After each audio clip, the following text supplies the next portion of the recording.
No niin, tervetuloa uuden videon pariin. Testataan tällä videolla vähän uutta kameraa.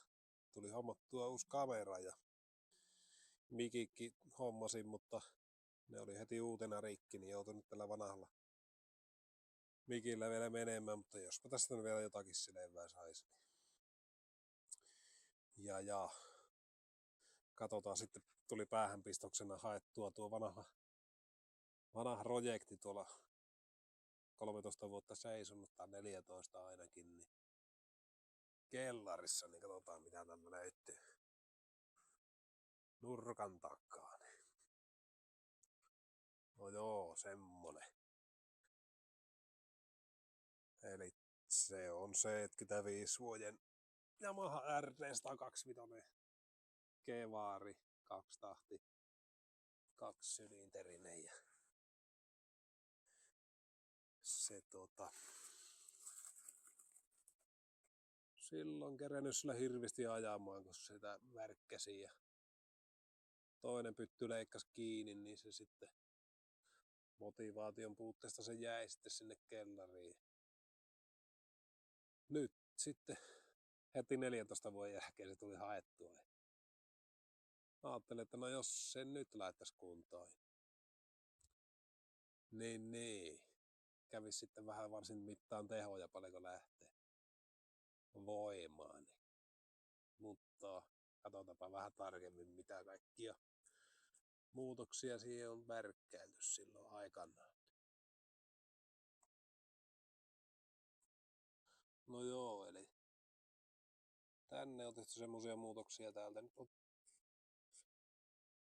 avarrettu nämä huuhteluiden lähöt ja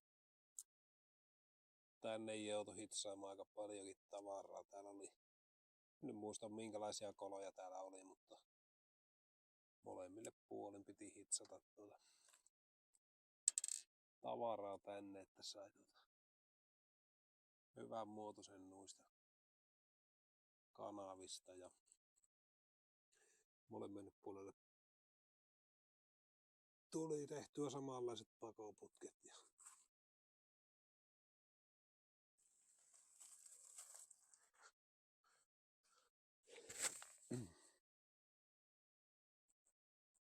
semmoset pillit.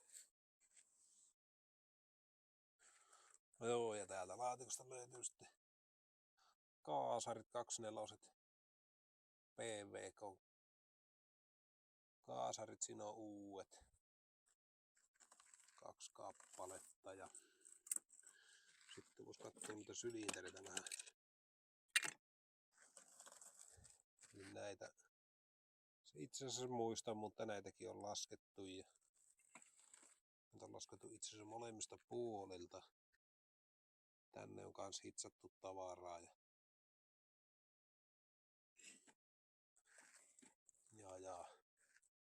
sitten on kanavat viilattu isommaksi. Pakoaukkua tietysti. Sitähän pitää aina viilata. Tänne on pistetty isommat läppärungot. Noita joutui isontamaan noita koteloita ja tuonne piti joku palikkakin laittaa väliin, että ne saa sinne mahtumaan.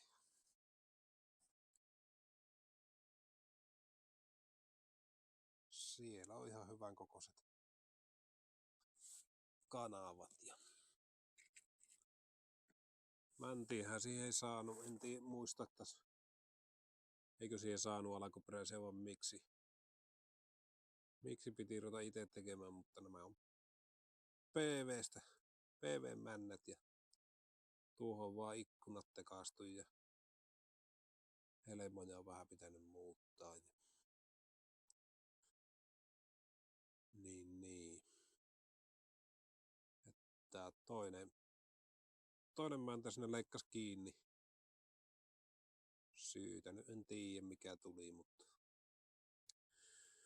pitää nyt molemmat tehdä uusiksi siihen. Siinä on kansi. Se on muistaakseni ihan vakio. Siinä ei mitään ihmeellistä.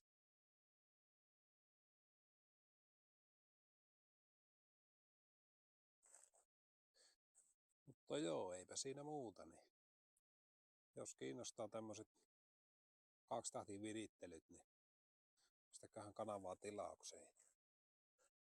Katsotaan, että päästäänkö yli 20 heppaa tämmöiselle museolaitteella.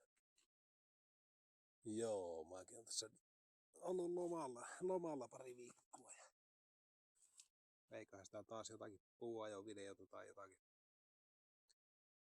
tuu sitten jatkossa. Ei muuta kuin näihin kuvia tunnelmiin.